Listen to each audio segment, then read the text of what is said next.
Marketing is hard. But I'll tell you a little secret. It doesn't have to be. Let me point something out. You're listening to a podcast right now, and it's great. You love the host. You seek it out and download it. You listen to it while driving, working out, cooking, even going to the bathroom. Podcasts are a pretty close companion. And this is a podcast ad. Did I get your attention? You can reach great listeners like yourself with podcast advertising from Libsyn Ads. Choose from hundreds of top podcasts offering host endorsements, or run a pre-produced ad like this one across thousands of shows to reach your target audience in their favorite podcasts with Libsyn Ads. Go to libsynads.com, that's Libsyn, ads.com today.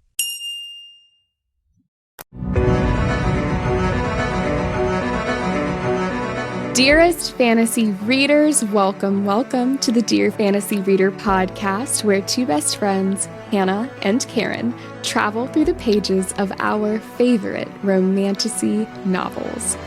Join us as we take flight into the world of the Empyrean series, diving deep into the chapters, exploring characters, scenes, theories, foreshadowing, and more, taking what we've learned from the second book, Iron Flame, to reread and re-experience the first as we count down for the release of Onyx Storm. With that content warning and spoiler alert, we will be covering anything and everything Empyrean series to this date and any content Rebecca Yarros has given us. Also, due to the nature of these books, this podcast is rated R in content and language. As Rebecca Yarros says, readers who may be sensitive to these elements, please take note and prepare to enter Basgiath War College. First, a few quick things. We just released 2 bonus episodes where we talk about our Eras Tour experience, and another where we go through the Fourth Wing chapters that we most hope to get from Xaden's POV bonus chapter in the new paperback version, out 1 week from the day this episode drops. So if you haven't already checked those out, go do that. We also have a new addition to our Rebecca Yarros Archives collection. She did a Q&A in London just a few days ago, and footage just started coming out, i.e., last night. I will drop the clips I found in the show notes. They are juicy. We might have to do a bonus episode to walk through each one of the details she dropped, but we will incorporate a few throughout this episode because, boy, some of them change things. Now, time for our quick refresh of chapters 17 through 19 from our personal scribe informant, Karen. Violet wakes up a dragon rider for the very first time. All the other cadets spent the night celebrating, and Rhiannon asks her about her kiss with Dane. Violet tells her that she disappointingly feels nothing for him. As they have breakfast, there is a clear shift in balance of power between the riders, with many acknowledging Violet as the rider of one of the most powerful dragons, and Jack, not so much. Violet begins flight lessons with Taryn and sparring lessons with Imogen. Afterwards, Dane tells Violet that their kiss never should have happened because of the rules, of course. Violet understandably loses respect for him solely for his reasoning. Violet later visits the archives and catches up with an old friend, Jasenia. She asks her for a copy of The Fables of Baron, a collection of folklore about Venin and Wyvern that Violet's dad had shared with her when she was younger. Jasenia returns, signing that she could not find the folklore collection Violet requested. Violet then gets lunch with Riddick, Rhiannon, Sawyer, and Quinn, where she learns that Sawyer is a metallurgist, meaning that he can manipulate metals. He is the first one of the newly bonded riders to have a signet. Later, Violet attends flight lessons again. When they are over, Taryn remarks that she only fell about a dozen times, which is an improvement for her. Dane approaches her angry that she didn't tell him that she couldn't hold her seat. He tells her that he is terrified that she is not going to make it to graduation, and Violet laughs in his face. She finally stands her ground and tells him that they will never be anything more than friends because he doesn't have faith in her. Shortly after, a writer named Jeremiah begins screaming, reading people's thoughts out loud back to them in front of everyone. He has manifested an intrinsic signet, a capital offense. Professor Carr snaps his neck, killing him for it. That night, Taryn wakes Violet up from her dream. 6 unbonded cadets surround her, armed and ready to attack. Oren is among them, and he grabs Violet, attempting to slice her throat with his dagger. Before he can kill her, Violet's bedroom door flies open, and Adarna's voice screams in her head. Everyone in the room, aside from Violet, is suddenly frozen in time. Xaden storms into her room in a fit of rage as time starts back. He uses his shadows to choke all of the cadets by the throat, except for Oren, who he personally slashes the throat of himself. Violet goes into shock as Xaden gently checks her wounds and dresses her before leading her to meet their dragons. And Darna tells her that she has gifted her temporary, unique Feathertail power to Violet, and shares that Feathertails are adolescent dragons, and Darna is not full grown. Violet promises that she will use this gift responsibly as it could kill them both. The group agrees not to tell anyone that Violet can stop time or the nature of Feathertails. Xaden says that they need to figure out how unbonded cadets got into Violet's room, and Violet tells him that she saw the person that let them in. Talk about a cliffhanger!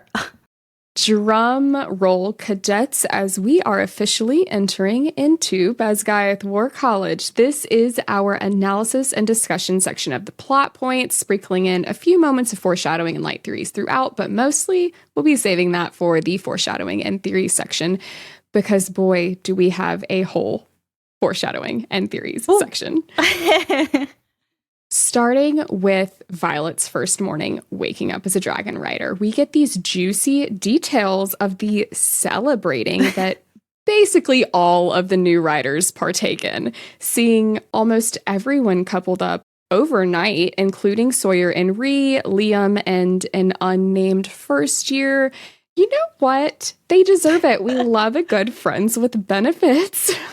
Yes, love that for them. And I loved Rhee and Sawyer here. They're definitely not going to be a relationship, but who doesn't love a little bit of fun? Then we really start to see this shift in how Violet is perceived now that she's bonded to the most powerful dragon willing to bond, the second most powerful one in Navarre. People that wouldn't even speak to her are now acknowledging her. Second years are sitting with them also because, as they point out, there's no use to getting to know them when they could die. And at first, this sounds really cruel, but then we get this from Violet's perspective in Iron Flame, where she tries not to even learn the first year's names as a defense mechanism, and who can blame them? So true. I don't know if you've ever watched Boy Meets World, have you? No?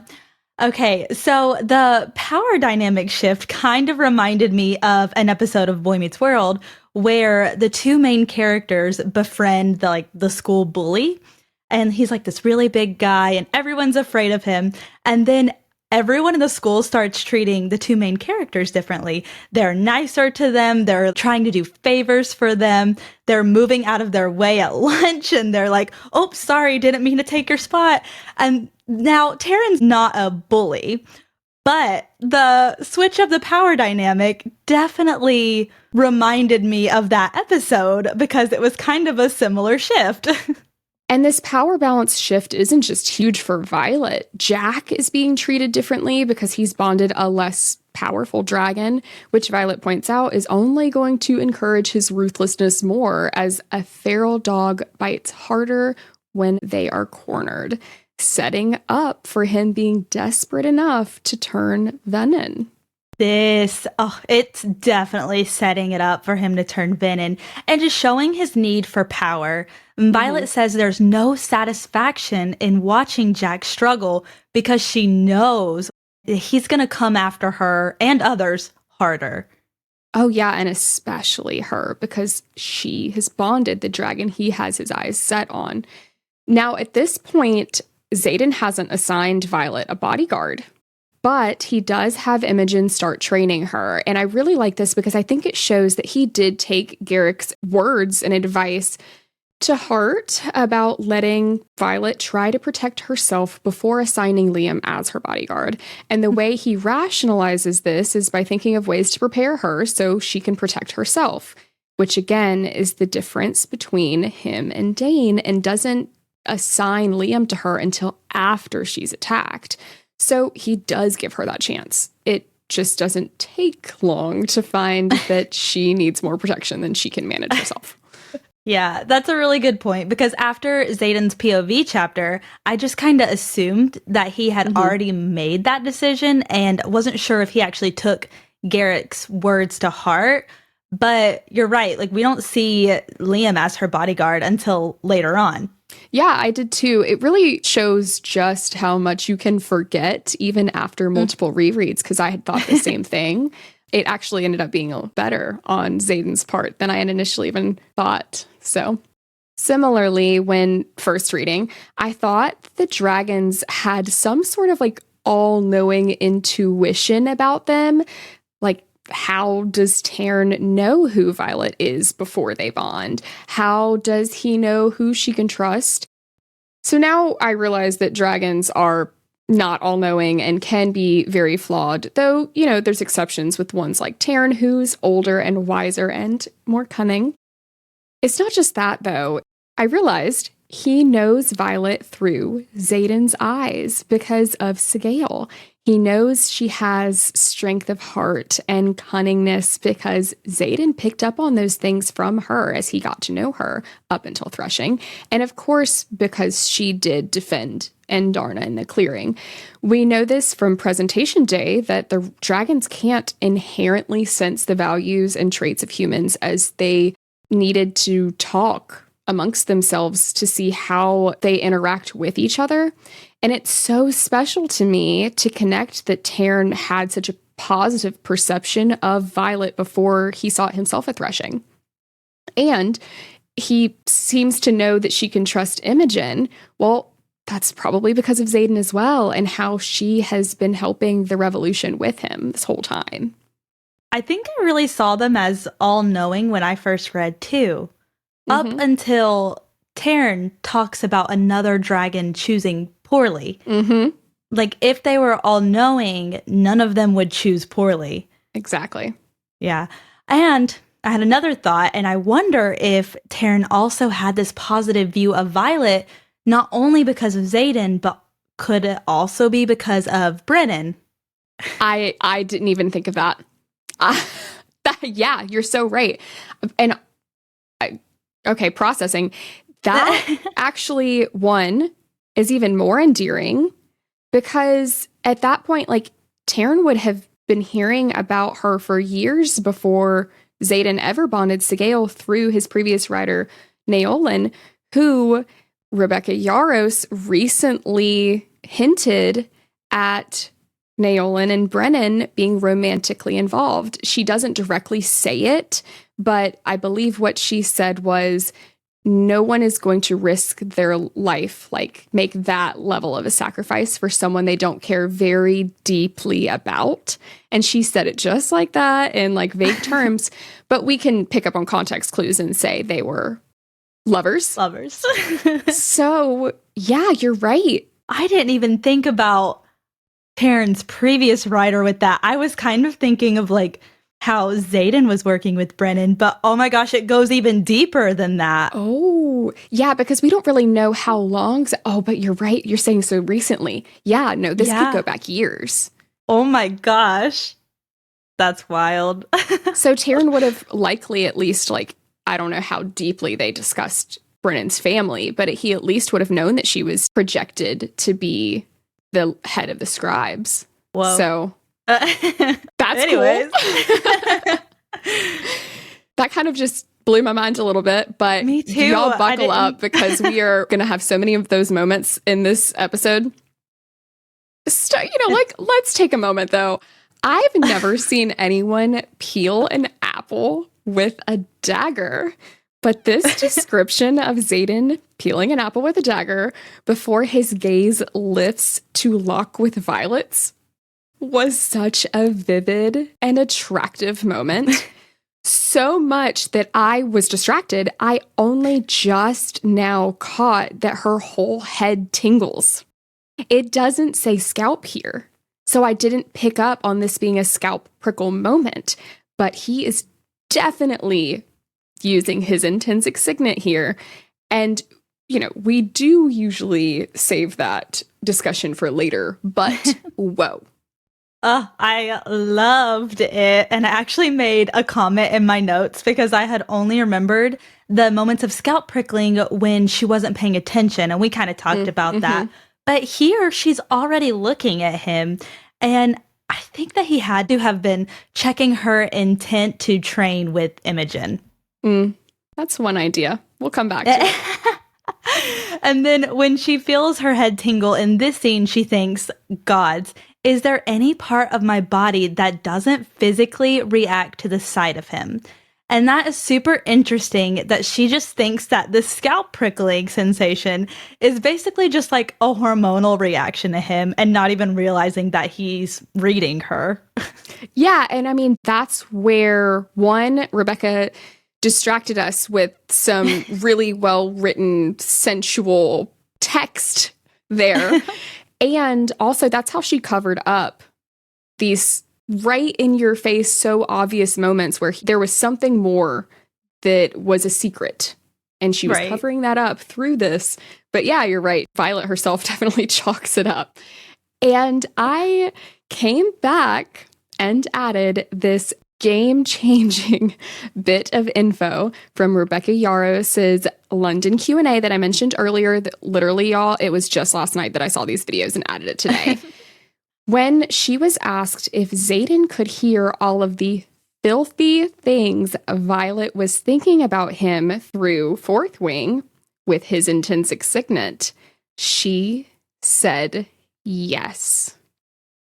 Now, she did clarify that sometimes yes and sometimes no. You can go back through Fourth Wing and kind of read when she, Violet, can sense when someone's there, sense things like that, and you can tell where he's, Xaden, kind of pilfering because that train was set in motion the day I started. So she's saying that she dropped these hints in from the day she started writing Fourth Wing. And I looked up pilfering, and it basically means to steal or take.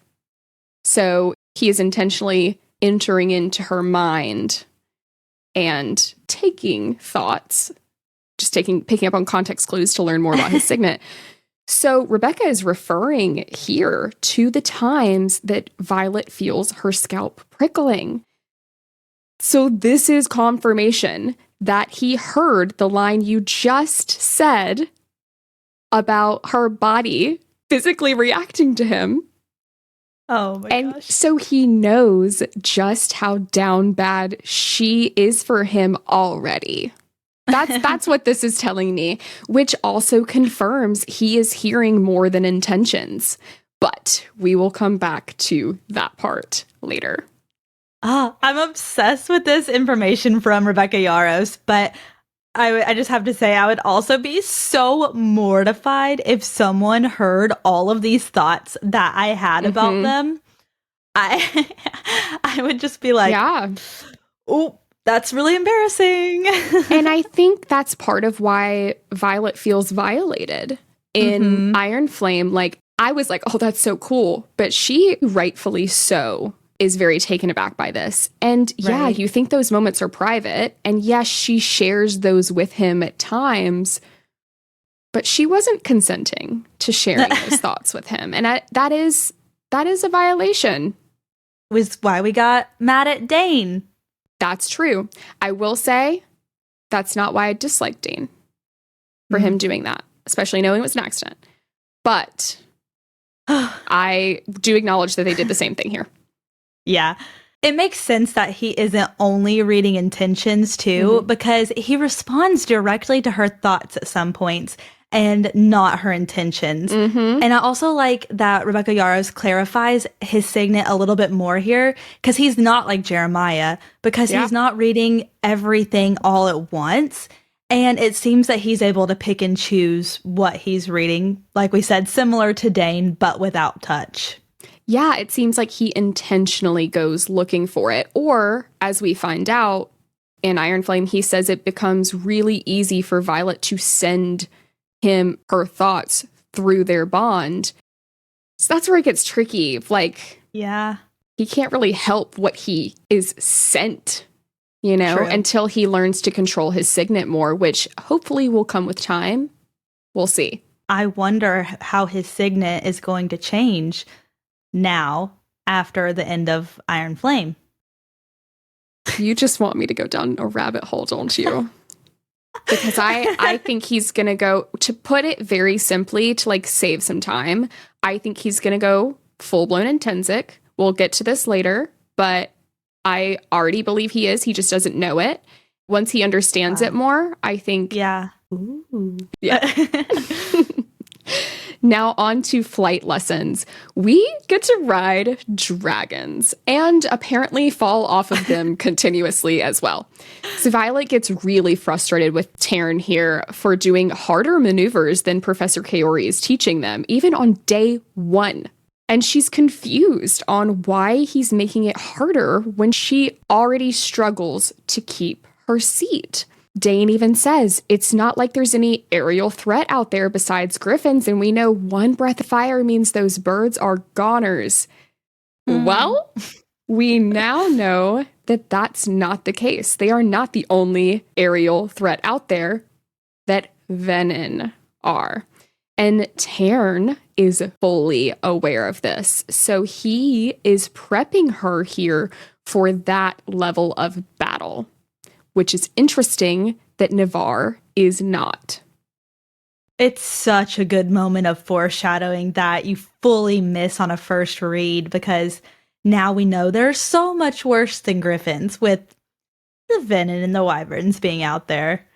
Yeah, well, I'm going to toot my own horn here and say, and I was surprised it wasn't picked up by more people, but as soon as she told us about the fables of the Venin and the wyvern, I thought, you don't put that in a book for no reason. But this was the point I was sure that we were going to get wyvern. I didn't understand then what they were. I didn't understand that they were basically dragons, but this is where I was like, oh, Taryn knows. So I feel like I'm starting to look at these kind of books differently, because I read this a year ago now for the first time, and it was my first fantasy book.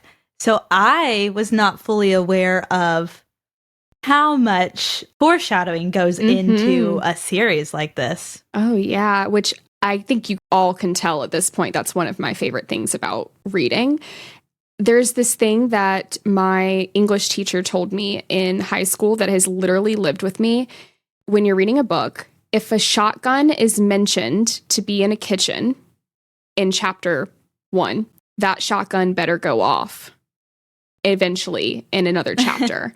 And so the mention of the Venin and the wyvern in the fables was the shotgun for me. And then this was like, okay, that shotgun is definitely going off. We just have to wait and see like when it does. And I'll be honest, knowing it was a series, I didn't think it would be the end of the book, but woo. Anyways, so we get this conversation here after flight lessons with Dane, where he basically frames her not reciprocating his kiss like he expected as if it were his choice, and he's letting her down easy.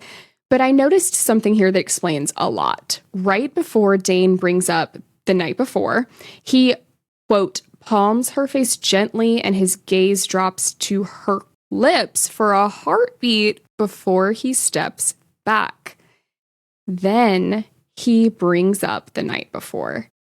I think he was about to kiss her again, but he read her memory here and found that she did not have a positive experience kissing him and quickly diverted, bringing it up himself and saying it never should have happened. Ooh, I thought about this too. So do you think that this could have been the first time he accidentally reads her memories? Yeah. But if he realizes that she didn't have a positive experience kissing him, I don't understand why he goes into why they can't be together right now. Well, I think that they don't really get to see each other very often, right? So like alone. So I think maybe he was setting himself up here for like a sweet moment, and then he had to shut it down for himself, and his ego was probably hurt a little bit. So he like reframed it to be the one to essentially like do the breakup, you know, getting ahead of it before she's the one to do it, or maybe even just wanting to like save the awkwardness moving forward as best he could. His justification, though, being about the rules and him working hard for his rank, makes Violet lose respect for him, understandably. And I agree, but I think he was just using that as a reason since he knew Violet didn't reciprocate. Ooh, sounds like he was trying to boost his ego a bit with that reasoning. Yeah, that's what I'm taking out of it, and it fits perfectly for his character at this point the series. Then we get to visit the archives and meet Jasenia. So interesting to me that the scribes are not allowed to show emotion in the archives because doing so would imply that they are not dedicated to their work.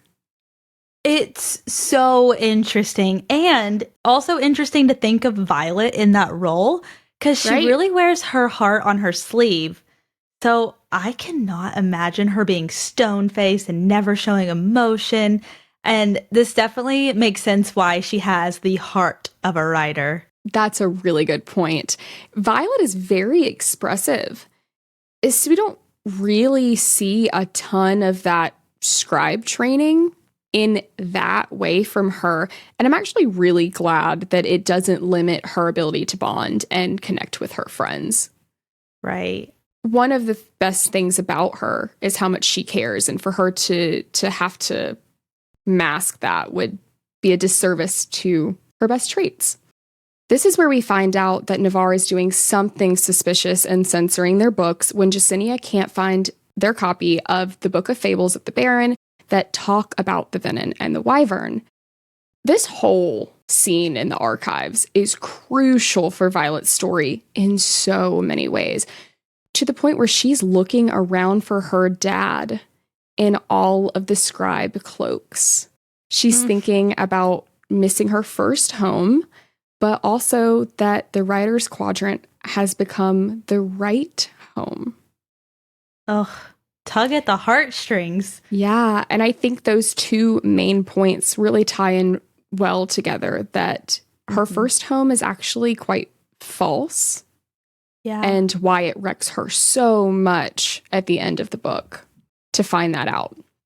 We jump around a lot in this chapter. We have a lot of flash forwards, but we flash forward to lunchtime, and I really enjoy scenes like their lunch where it shows just how much closer Vi's core squad has become now that they have trauma bonded with each other and bonded dragons. The best kind of bond is a trauma bond. I don't know, but I loved it too. And they have their own little family here, and I just love it. Yeah, I mean, this is the chosen family development that makes my heart so happy to read. Really, though, these kids can't seem to catch a break. They can make it through all of these deadly tests to finally bond a dragon and still die from not manifesting their signet soon enough. I think it's really cool that their relic is the conduit for the dragons to channel their power into the riders' bodies, but less cool that they can blow up if the rider doesn't manifest a signet to let it out. Oh, and Imogen assures them that this hasn't happened in decades, so it's not something that they should really be worried about. But honestly, I would be so worried. I mean, I have had so many dreams where I am magical or supposed to have powers, and then I'm just unable to use my magic. So this is a personal fear of mine. Yeah. And also the fact that it's not a hard deadline. So you literally could just blow up at any moment and just a few months, and my anxiety, honestly, could never. But then Riddick's line, "Fuck me, it's always something around here." He kills me. Oh, same. Riddick is the best comedic relief, and it's something that's so necessary with how many tense moments happen at this school. Oh, yeah. I mean, this is so true. His personality was absolutely a vital addition to balancing it all out, because you really are told your characters are going to die from this. Oh, and this. Then Jack yells out, "I knew it would work," talking about Caroline Ashton bonding a dragon whose previous and very temporary rider died during flight lessons. This was setting up for the attack. It just showed every unbonded cadet that the dragon of a newly bonded rider who dies will rebond, and boy, do they act fast, but we will get to that shortly. First, we flash forward again, and Vi has just finished another round of flight lessons. We get what I think is my favorite section of banter in these chapters. Violet tells Taryn that he could call her Violet instead of Silver One. Taryn responds, quote, "I know, and I could call you Violence, like the wing leader." She says, "You wouldn't dare. You know how much that ass annoys me." And Taryn says, "Annoys you? Is that what you call it when your heart rate?" And she cuts him off. "Don't even start with me." Oh my gosh. Alone, love that. But it is so similar to Xaden and Sigale in chapter 16, Xaden's POV, when Violet says, "Little does he," Taryn, "know just how much you dislike me." Sigale then says to Xaden, "He knows exactly how much you dislike her and how often you stare," before Xaden cuts her off and threatens to volunteer for every cold weather mission in existence. These POV parallels have become my favorite thing. Oh my gosh, this was definitely one of my favorite things to read too after getting Xaden's POV. And like you said, just I love the parallel between both of them trying to deny their feelings and their dragons calling them out on it. Oh yeah, and I cannot wait, because there's definitely going to be at least one of these parallels in the new Xaden POV bonus chapter, and I can't wait. Can't wait. Unfortunately, Dane interrupts this moment all angry. But I do love how defensive Taryn is of Vi here, making her tell Dane that he will scorch the ground where he stands if he harms her. Couple snaps for Taryn. Thank you. The simplest way I can put it without spending 10 minutes straight complaining about Dane is, I've been giving him the benefit of the doubt, but you are right, Karen. It comes down to him not believing in her, and he takes it even further, discrediting the effort and success she has had in becoming a writer by siding with Amber Mavis, saying she acted dishonorably. Ugh. Also, this was foreshadowing that Dane was going to be on Amber's side in the next episode. Yeah, Hannah has been giving Dane the benefit of the doubt, and I have not been going easy on Dane during this podcast. But you guys, it is so hard to when he is continuously acting like this. Yeah, you know, I really try and balance out our critique of him as not to do nothing but complain. It would be easy to do that. But right now, I think that our disdain for Dane is entirely valid. Especially in this set of chapters, because he is the worst that he has been this entire time. Absolutely. It was quite frustrating to read, to be entirely honest. With that, though, Violet straight up laughing in his face when he tries to justify this with him being terrified is so beyond deserved. And she says it best, throwing his own line back at him that this place cuts away the bullshit and niceties, revealing whoever you are at your core, right back at him, saying, quote, Let's get one thing straight, Dane. The reason we'll never be anything more than friends isn't because of your rules. It's because you have no faith in me. Even now, when I've survived against all odds and bonded not just one dragon, but two, you still think I won't make it? So forgive me, but you're about to be some of the bullshit that this place cuts away from me. Oh, I just got chills reading it. Oh, good for Violet. Good for her because, dude, it was harsh, but it was what Dane needed to hear and super deserved. And we've been saying it over and over that he just doesn't believe in her. And I'm so glad that Violet called him out on it too. I'm so proud of her for standing up for herself here. It's like she's one of our friends and we're just cheering her on from the sidelines saying, "You go, girl. Good job." Yeah, exactly. That was exactly what I felt like when I was reading it. As Violet walks away from this conversation, she starts to hear screaming. And this is where we get to see on page the consequences of having an intrinsic signet. Poor Jeremiah gets his neck snapped by Professor Carr because being an intrinsic is a security risk and a capital offense. Oof. All in all, this scene with Jeremiah was setting up the consequences for whichever important character was to manifest this signet. Again, that shotgun I mentioned, which we learn was Xaden and shows why he had to hide it. While this is a huge secret to keep from Violet, I can't find it in me to blame him because we are shown firsthand what could have happened had someone found out through Violet's interrogation, memories, etc. I 100% agree. He needed to hide it from Violet, not just for his own safety, but for hers too. Yeah. And especially when she didn't know how to shield yet 100% of the time, because Xaden is always shielding, and Violet had to learn how to do that and to be able to constantly do that. Because, like you said, the interrogation sessions that are coming for her, and she's cut off from her dragons during those times too. So yeah, she can't even shield at those points whenever she's cut off. I mean, if you just imagine during those interrogation scenes, if she had known and our least favorite memory reader had come in and actually taken her memories while she was cut off, it would have just been really bad. Yeah, and honestly, if Xaden was doing this for selfish reasons, he would not have been so adamant about teaching her how to shield.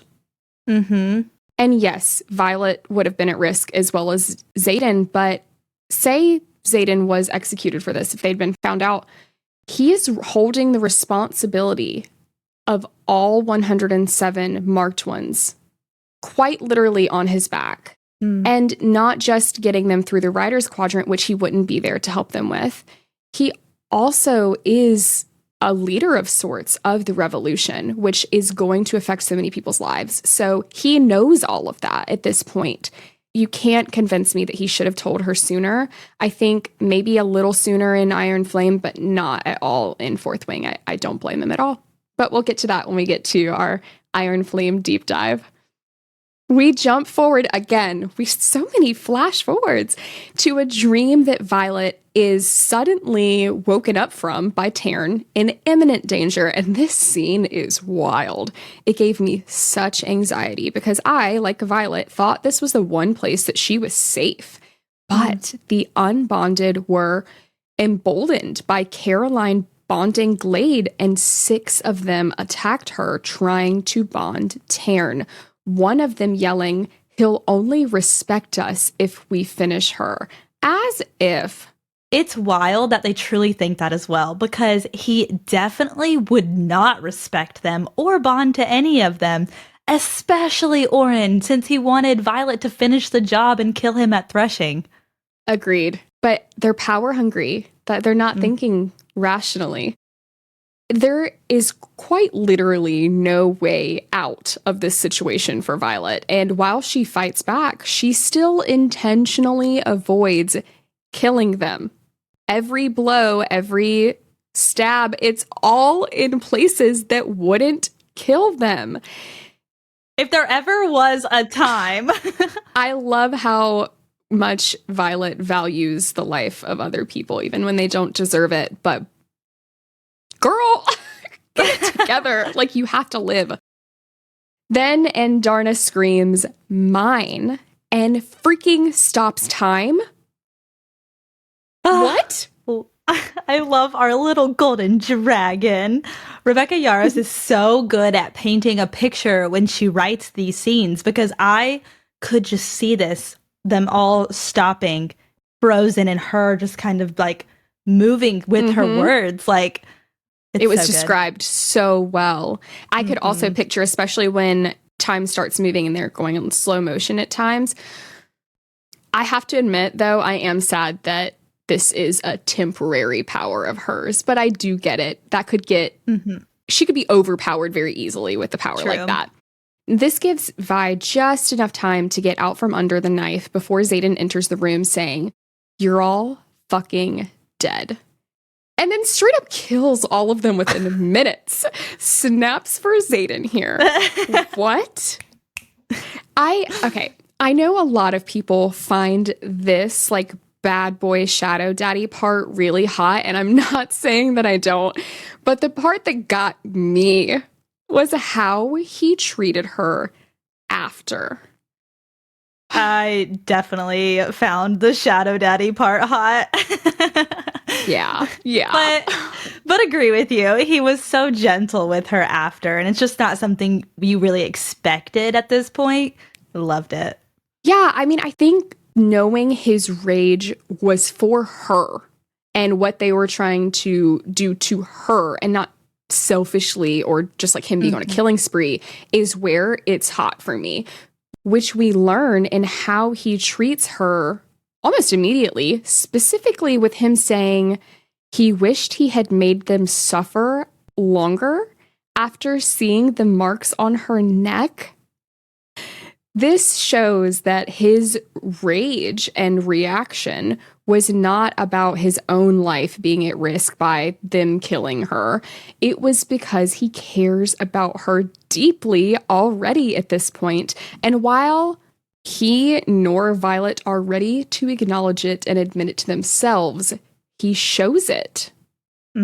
Which is the most like romantic part of a book for me. Yeah, the spicy scenes are always nice, but the romance and the tension build and stuff like that with these little scenes, all of the little moments here where he unlaces her corset gently strokes his finger over her injured ribs to check and see if they're broken. But none of them compare to when he drops to his knees in front of her to help her put on and lace up her boots. This had me full out swooning. My notes for this part where he gets on his knees to put on her boots were literally just hot. Mine were OMG. Because, like, are you kidding? This is where you know that Rebecca's a romance writer. Even Violet here thinking about running her hands through his hair was so sensual. And it's just those little details that all add up. Like this one. He doesn't just put her cloak on her shoulders. He buttons the collar of it for her. As Violet puts it, quote, "like I'm something precious." I screamed. She is a romance author through and through. This is what makes intertwining romance with fantasy so captivating for me. I will never not read romantasy. And I am a romance reader. I love a good romance book, but with the combined with fantasy, having that, this genre is just chef's kiss. Oh, yeah. Well, Rebecca's mentioned in one interview that the stakes are a lot higher. She said something really funny along the lines of like, when you have like an enemies to lovers in a romance book, it's like someone's upset about the copy machine and the office being like misused. Whereas this is literally like, oh, you want to kill me because my mom killed your dad, but your dad killed my brother. And then there's like dragons involved. Definitely like takes it next level. True enemies. You can't, I mean, in a contemporary romance, it's not a true enemy. It's like, I don't like this person. They're my work rival. Yeah. Right. Exactly. I think that was, it just makes such a difference.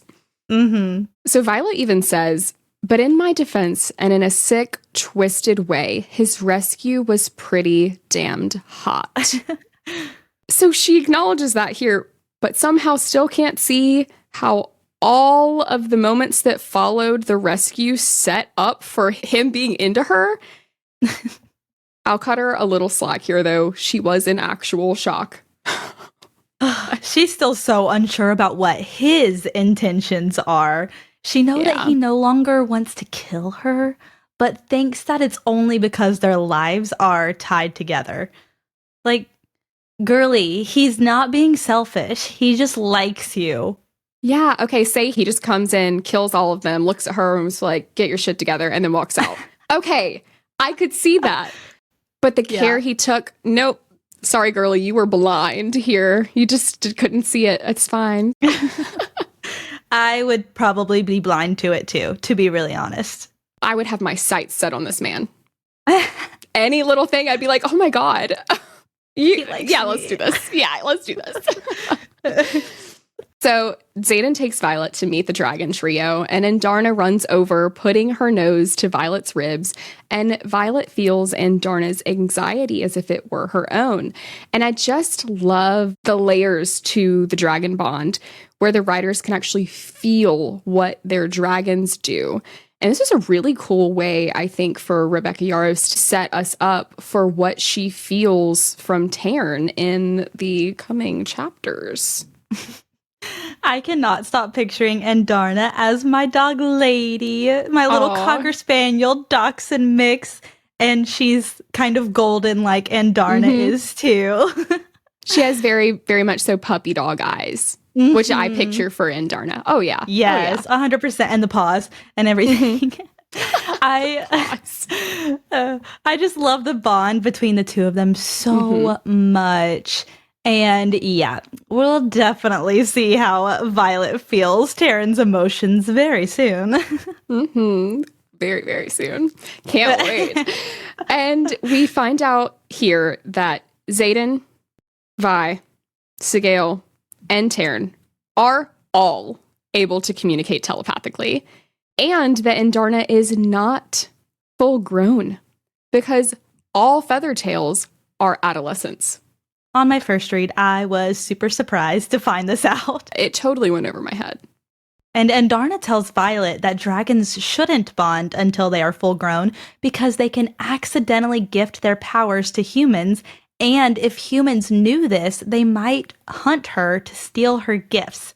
She says that dragons cannot channel until they are big, which will be a few years for her, but they are all born with something special.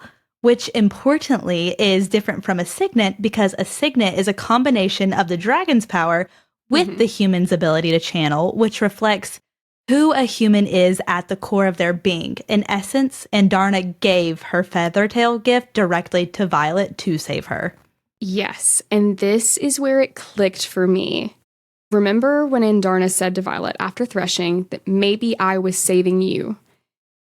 She was saving her because she knew that she could stop time before Tynan's lethal blow would have killed her. So we were wondering, like, why didn't she fly off? What was she going to do but snap her teeth? For some reason, I had thought that Andarna maybe manifested it in this moment or like when she bonded Vi, but she says all Feathertails are born with it. So she was not defenseless at threshing. And had Taryn not shown up, and Xaden not stepped forward, she very easily could have just stopped time right then for Violet to move out from under Tynan's blow. It just clicked. Yeah, it makes so much more sense than what we were originally talking about for this. Yeah, it does. And I wanted to definitely add that in since that was just last episode. But it's one of those things where like you get more information every time you read this. It's fascinating. And now we are going to head on over to the Healer's Quadrant to get a temperature check on our beloved and some not so beloved characters. Who is hot this week and who is so not, and some of our favorite moments. So, Hannah, who was hot for you? All right. I feel like I've made it abundantly clear that Xaden takes the whole cake this episode. I will explain my favorite moment if I haven't made it clear enough already when we get to favorite moments. But how about you, Karen? I'm going to have to say Xaden as usual as well, especially in chapter 19 when he goes into protection mode. Hot. Nothing beats it. Nothing beats it. Who was your so not? Everyone who snuck into Violet's room to try to kill her. Mm-hmm. Oh, yeah, absolutely. I'm really surprised, though, that I'm the one that's saying it this time, but fucking Dane and Amber Mavis for me are so not this week. I definitely agree, but I was trying not to say Dane again. After you just said this is the worst that he's been this far, that's progress, Karen. I'm really proud of you. Couldn't be too predictable. Okay, I like this. I like it. All right, my favorite moment. Nothing can compare to the moment where Xaden dropped to his knees to help Vi with her shoes. And the whole stretch of moments that followed were so sweet and sensual. And so that's my favorite. And we definitely have the same favorite moment because I have when Xaden drops to his knees to put Violet's boots on. And all I say is, hot. I love that we said the same thing in two different ways. You're like, it's so sweet and sensual. And I'm just like, hot. I mean, it definitely overlaps because sweet and sensual is hot for me. So hot. So hot. What were your favorite quotes? When Violet thinks, not that I wouldn't climb the man like a tree if presented with the right set of circumstances. Yeah. Yes. Same, girly. Same. And he's literally like a fictional character. And when Violet finds out the circumstances of Andarna's gift and how she could kill her by using it, Violet says, I'll do my best to be worthy. Oh, I love their bond. My favorite quote was the same as your first one. Because we are on the same page this week.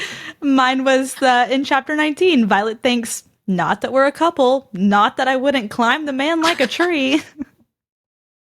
I love that for us. I do. It was a stellar line. You know, it did take us until episode 8 to have the exact same thing for both the quotes and the favorite moments. We had a couple overlaps, but you're right. Mm-hmm. You know what? Xaden just came in with this one. So true. Because we see this huge shift after Threshing, right? And now this, for me, this is where the book picked up. The second half of this book is my absolute favorite, which I'm sure you can see, especially when I start going down rabbit holes a little bit more with my theories. Speaking of, let's stop by the Scribe Quadrant for our Epigraph Analysis, starting with chapter 17. It is therefore only natural that the more powerful the dragon, the more powerful the signet its rider manifests. One should beware of a strong rider who bonds a smaller dragon, but even warier of the unbonded cadet who will stop at nothing to seize a chance to bond. Major Offendra's Guide to the Rider's Quadrant, unauthorized edition. All right, pointing out the obvious here, this was clearly prepping for the unbonded first years attacking Violet. Mm-hmm. But also Jack's motives for turning Venin. Ooh. One should beware of a strong rider who bonds a smaller dragon. That is what we see. And Rebecca's pointed this out in interviews. That was a turning point for Jack. He is power hungry. He wanted Tairn. He got a much less powerful dragon. Right. And that's why he is power hungry enough and resorts to pulling power from the earth, which turns you venom.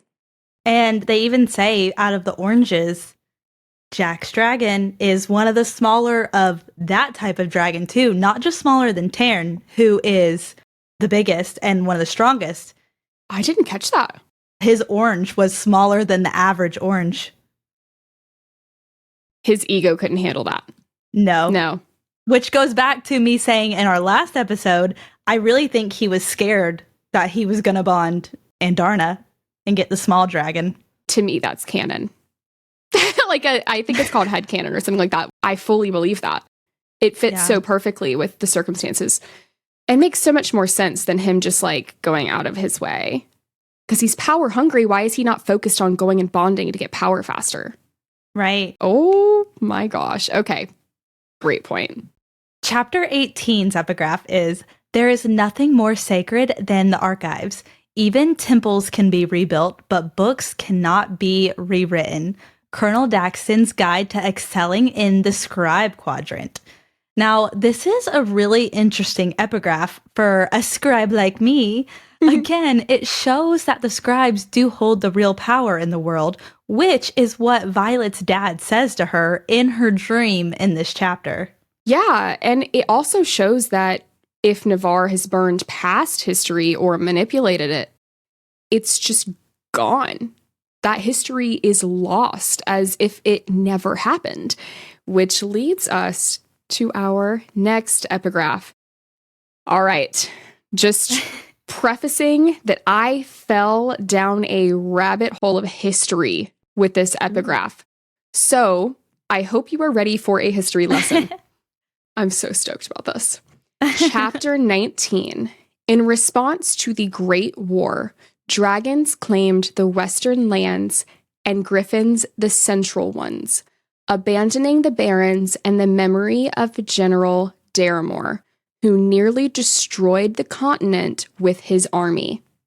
Our allies sailed home, and we began a period of peace and prosperity as the provinces of Navarre united for the first time behind the safety of our wards under the protection of the first bonded riders.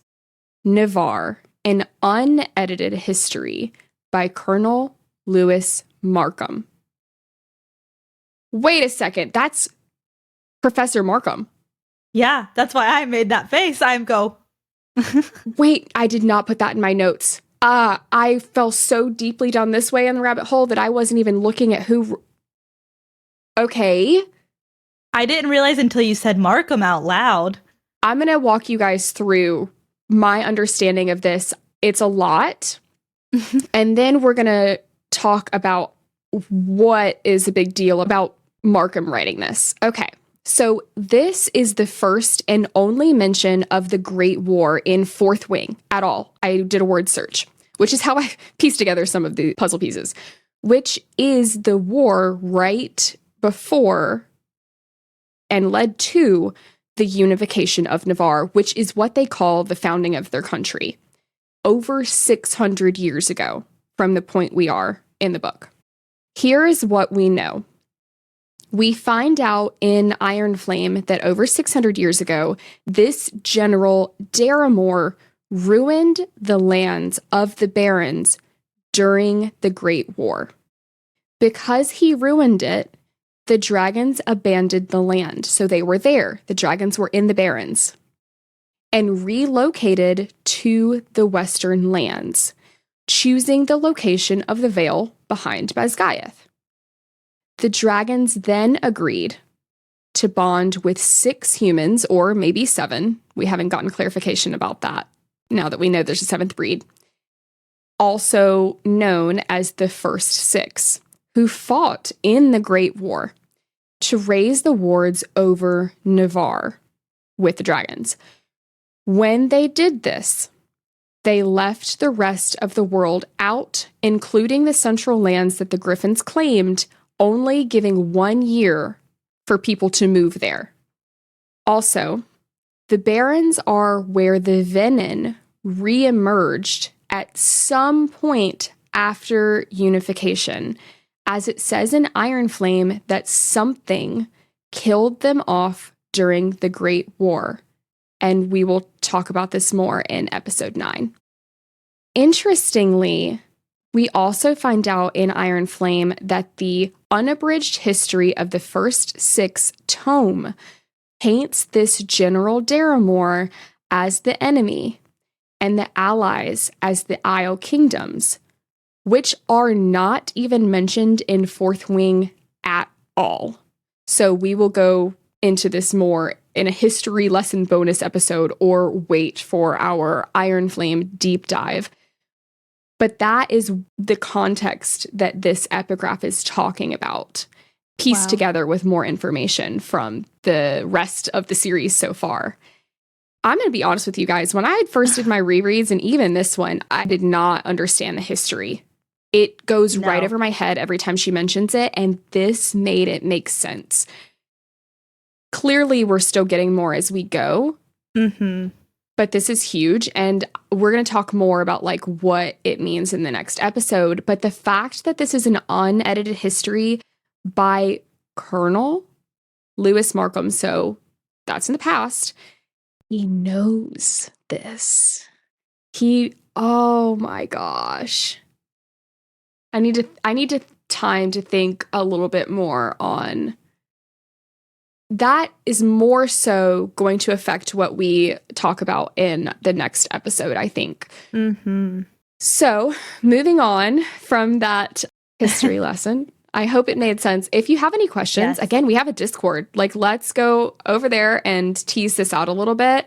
I think that I'm going to go on a deeper dive, trying to collect all of the history and just try and see if there's some sort of line we can draw through it, because at this point, I'm fascinated by this. Now, time to join our riot as we take flight into our foreshadowing, overarching questions, and theories section. Now, some of these I will list for the sake of time. Starting with, when talking about each other's relics, Riddick tells Violet that her relic being on her back will keep her safer if she's ever separated from Tarn, much like Violet says about their rider uniforms lacking patches and names in case they are separated from their dragons across enemy lines. I think this is for sure foreshadowing this happening, but with Vi's silver hair, it's not like the real enemy that we know of, the Venin, isn't going to know who she is. So I think this might happen to one of our other core characters. Just throwing that out there. Next, Violet notices that Quinn's signet patch is dark green with 2 silhouettes on it, but does not know what signet that means. Well, we know now that she can astral project. And I looked right over this in my first read, and why didn't I connect the 2 silhouettes thing? But I didn't really realize that that could be a signet, so. When Violet runs into Professor Markham in the archives, he says, "She was my prized student until the Riders' Quadrant stole her away. I had hopes she would return. But alas, she has bonded to not 1, but 2 dragons." He is referring to Dane's plan to help her escape to the Scribe Quadrant. Totally right over my head, my first reads. Also, the fact that the archives have a fire mitigation system is totally foreshadowing. Quote, "Less air, less risk of our history burning into the ground." Those fire mitigation systems, again, the shotgun needs to go off. They're going off at some point, guys. We also get a clue that it's not just history that the scribes censor and manipulate, but also information from the front lines, which we see play out in Battle Brief. Jasenia says, "The responsibility we have not only to record history, but to speed information from the front lines is more than I could have ever imagined.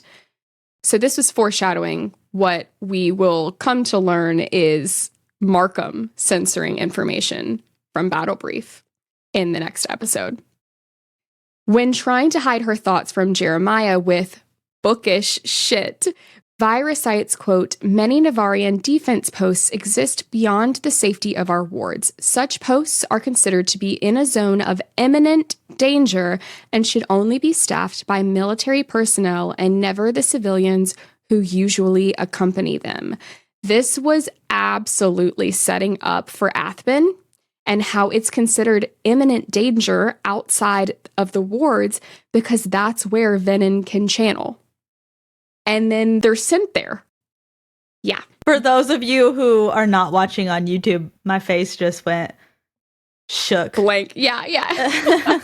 Honestly, I know I'm throwing a lot, but like there's so many Easter eggs. Violet points out the similarities between Xaden and Bodhi, saying Bodhi is just a softer, more approachable version of Xaden. And I think that it is mentioned too frequently to not come into play at some point. Like maybe Bodhi is used as Xaden on some mission. Or the option I like less is maybe Bodhi is killed by someone who thinks that he is Xaden. No. I could definitely see that happening, but I really, really don't want it to. I mean, me neither, but something is going to happen.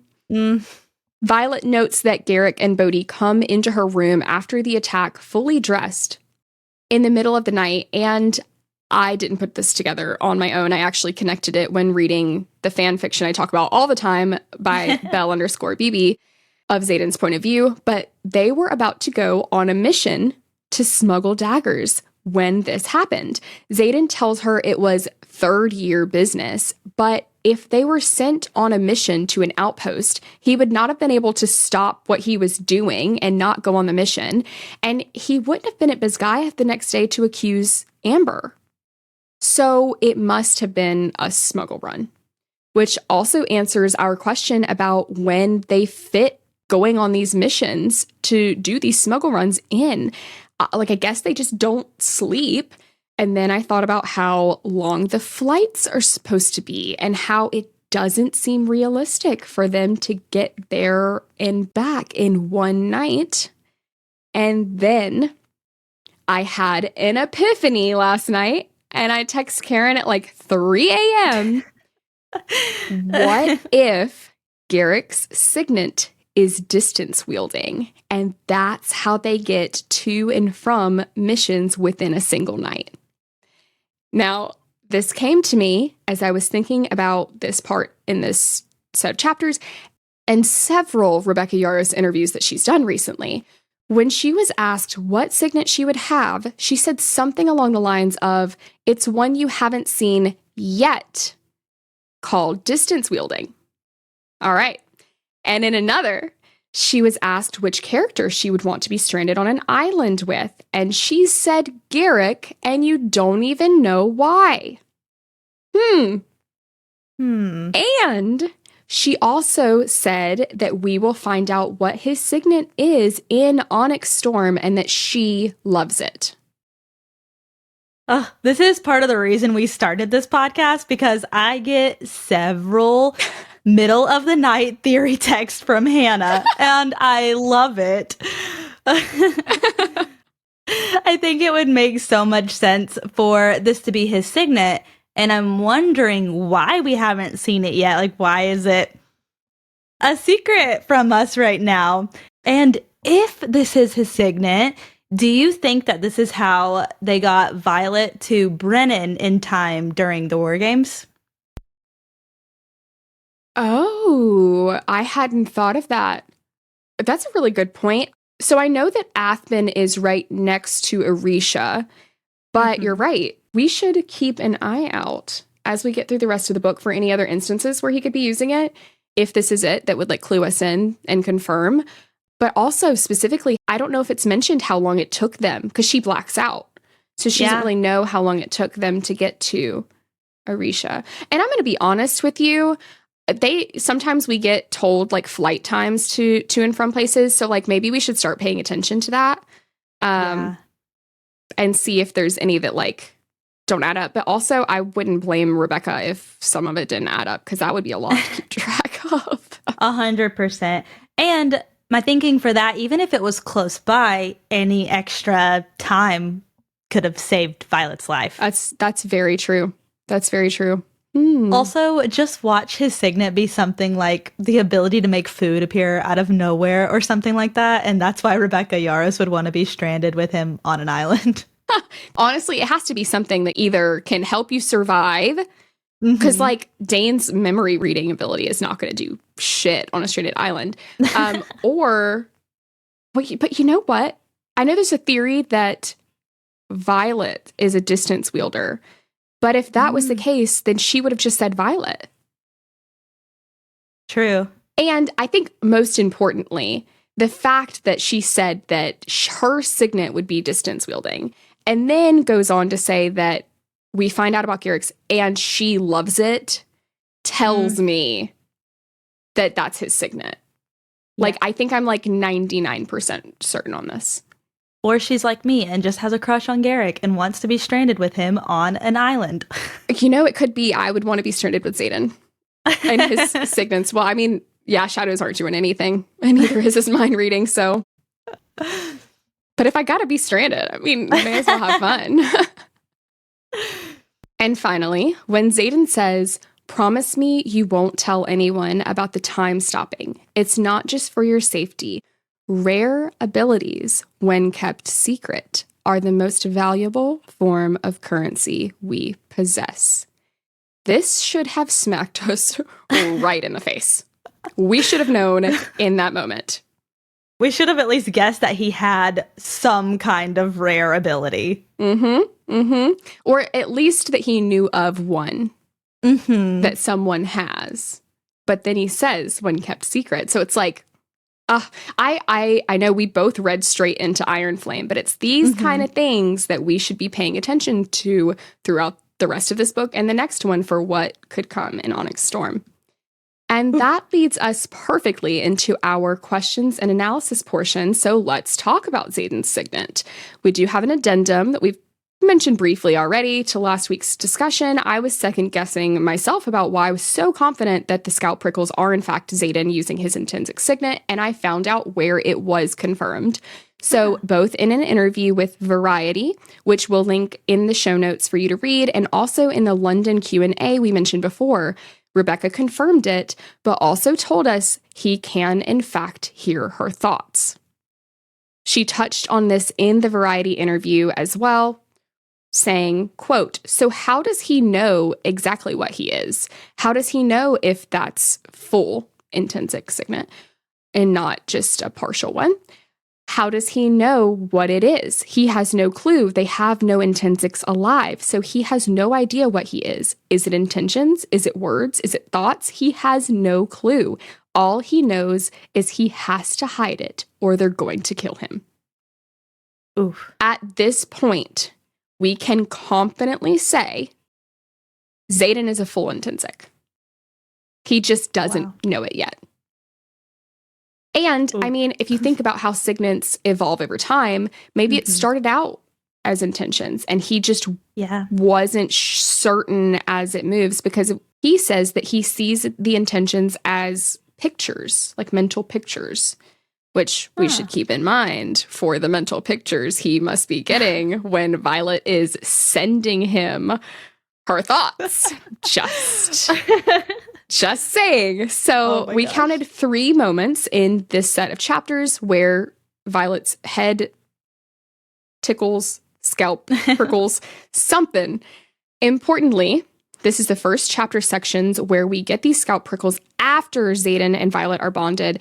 Xaden says in Iron Flame, "Our bond makes it way too easy for you to send your intentions without even realizing it." So this tells us that some of these instances could be Violet sending them to him rather than him outwardly and intentionally looking for it. The first time it happens on page 199, we talked about this earlier, where her whole head tingles.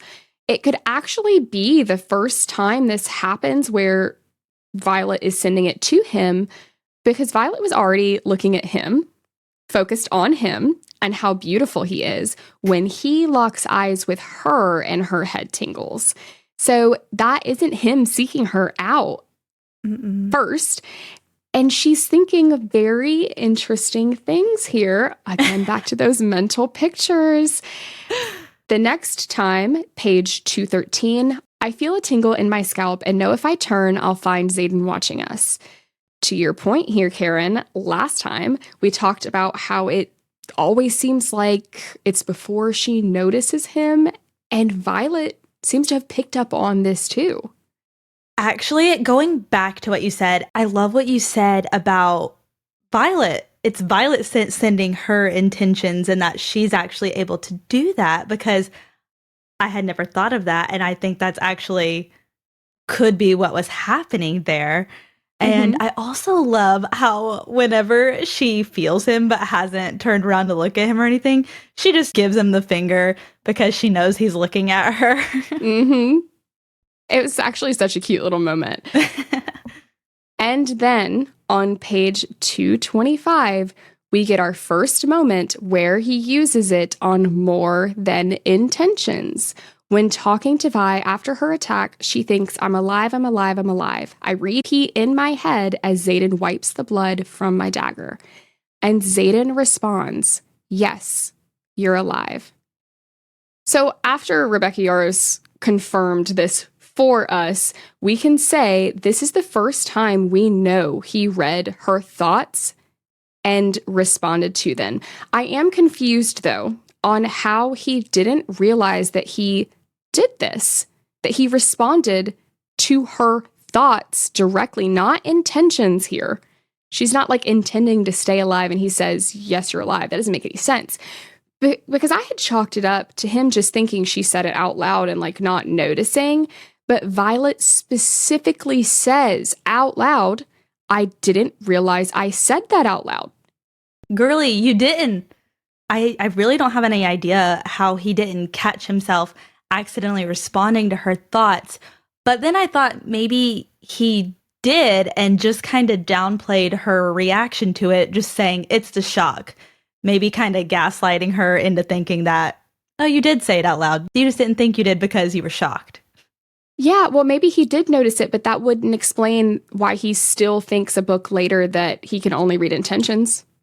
True. Like, that should have told him.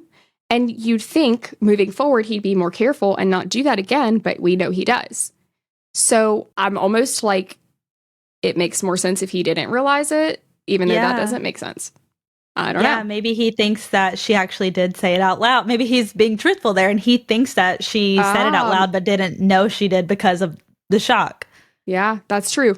That gives him a pass on this one. Not so much the next time that happens if she says it out loud, but I think she thinks it maybe next time. So we'll have to look out for that. We also like to consider when we think he uses his intrinsic signet on others. All right. So Taryn says at one point, do not dare to try and read me, human, or you'll regret it. And while we find out that Taryn doesn't know about Xaden's second signet in Iron Flame, I'm wondering if this could have been an Easter egg that Rebecca either forgot she included or she changed her mind about Taryn knowing and decided it was an iffy Easter egg that can be taken in other ways. I noted this too, and I could not remember if Xaden's intrinsic abilities were a secret from Taryn, so I'm glad you mentioned that, because I thought that they were, but could not remember for the life of me. I do think it could have been an Easter egg, but it's also an interesting thought process about her changing her mind about Taryn knowing. Well, and Taryn was really offended because Sigale kept it from him. So she chose her bond with Xaden over her bond with Taryn. And I imagine he will still be pretty upset about this in Onyx Storm. This all does make me wonder, though, if Xaden can read dragons' intentions, or technically at this point, thoughts. I don't know. Oh, That could be a pretty major thing because we know how protected even speaking to dragons is. But imagine if he can read their thoughts. And this line, dangerous. if it was initially an Easter egg, points that he can. Ooh. We'll have to think on that one. We'll let that one brew a little bit.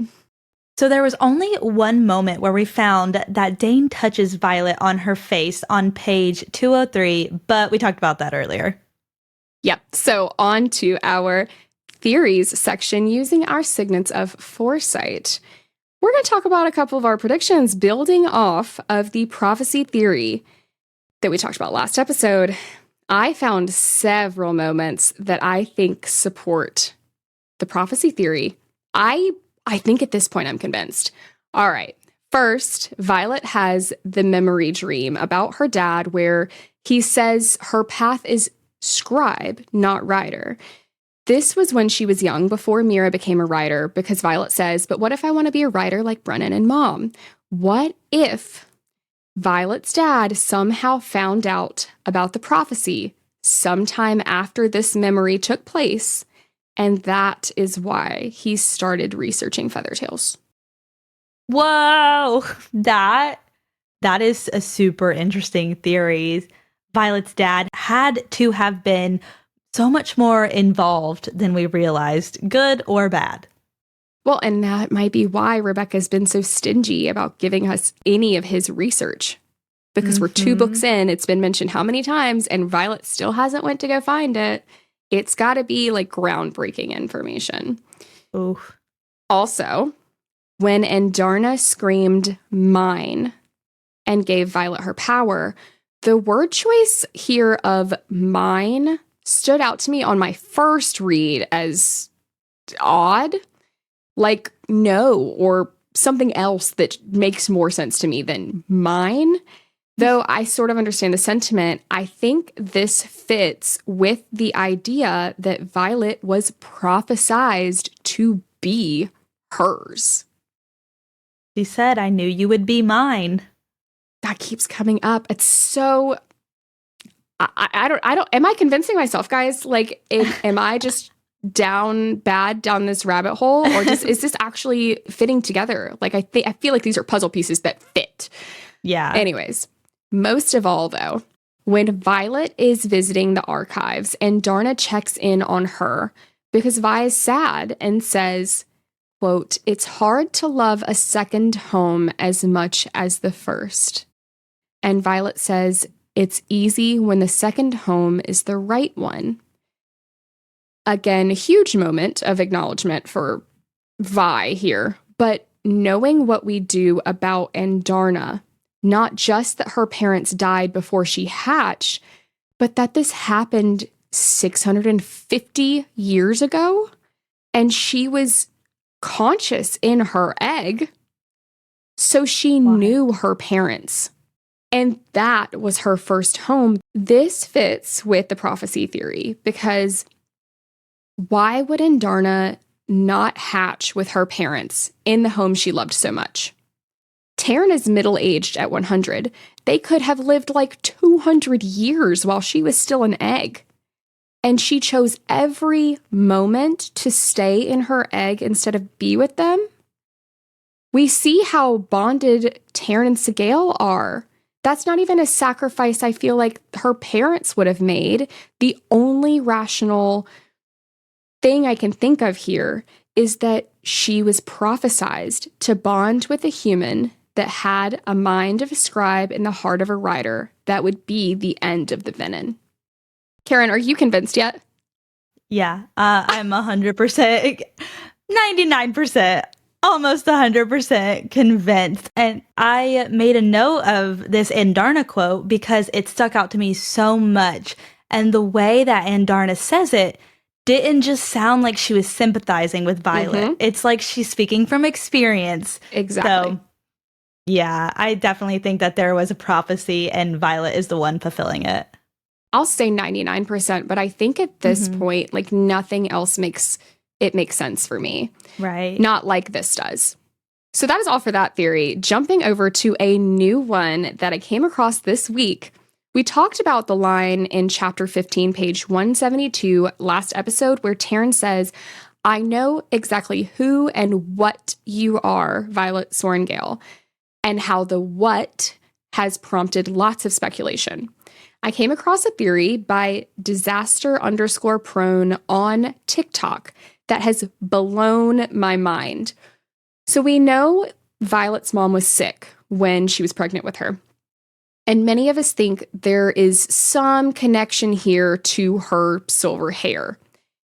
This user asks, what if Papa Sorrengail had Lilith consume dragon egg shells to help cure her? Okay, they back it up with several points.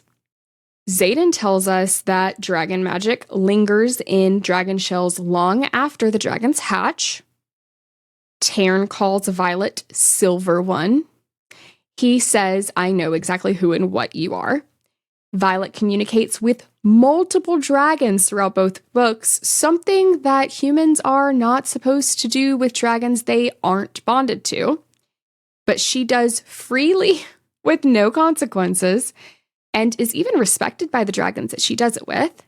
She is told by Felix and Ironflame that her signet is pure power. She just manifests it as lightning for now, and dragons channel pure power. They list other things, but I think these points were the most solid out of them. It's giving Tangled vibes, where the mom is sick during her pregnancy and eats the magical flower to cure herself, and in turn the baby gets some sort of magical ability. Yeah. Oh my gosh, it is. Tangled is my favorite Disney movie, so I love that analogy. But what do you think? Do you think that this is viable? I guess I should ask. I do, and also Violet literally jumps onto Riddick's dragon at one point too, and if that happened with anyone else, they would have tossed that rider right off of them. I didn't think about that. I think when I read it, I just chalked it up to like they're on the same team, same side, and she was jumping on to save Riddick. Does she speak to the dragon at that? Yeah, I think she might even do that multiple times, right, in different battles. So that just adds to it. Good job, Karen. I think you might have just convinced me further. I'm not 100% convinced, but I do think that this could either go along with a prophecy or be an alternative. One of the commenters on this post at LCUAS10 said that this could explain why the elders were talking about Violet when Andarna overheard them and decided to hatch for her. If this theory is true, I don't think that this would make her part dragon, but connect her to the dragons in a magical way that like allows her to do things with dragons that otherwise wouldn't. I do like this theory better than her being part Venom. But Rebecca said at the London Q&A on the topic of Violet's hair being silver that, quote, you will understand the reasons for it. She will grapple with the reasons for it. This makes me think that her hair has something to do with Venom, as it implies she doesn't like whatever her hair symbolizes. She grapples with the reasons for it. So I'm less inclined to believe the dragon egg theory, but I do love it. It's really unique. And I hope that that's it and not that she's part Venom. Yeah, I'm going to ignore the possibility of her being part Venom.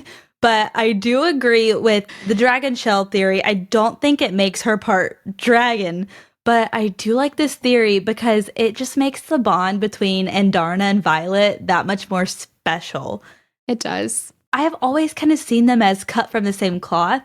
So there has to be something that connects them deeper than the dragon rider bond. Oh, that's true. Well, I mean, I would assume, he had to have gotten it from a Feathertail. So, on that, all right, jumping down this rabbit hole. This would have been before Violet was born, so 20 years ago. It would have been from a specific dragon. Yeah. That's not Terran. That's not Andarna. Not Sigale. So if this was the case, I wonder if that connects her to a third dragon in a unique way. But if it does, you'd think that dragon would have bonded her. Maybe it's one of the greens. Maybe it's Mira's dragon. Well, in that's the thing. We don't really know the ages of many of them. But no. I just think that's something, if we're really going to put stock in this theory, that could be an implication to look out for. And that wraps up chapters 17 through 19. Thank you so much for listening, and don't forget to join us in our next episode where we will deep dive into chapters 20 through 21 out this Thursday. As always, we encourage you to email us all of your thoughts, theories, and suggestions, or drop them below if you're watching on YouTube, or join us over on Discord. If you haven't listened to our new bonus episodes, go do that in the meantime. Until next time, dearest fantasy readers, prepare yourselves to roast a wing leader as we continue our journey through the Empyrean series.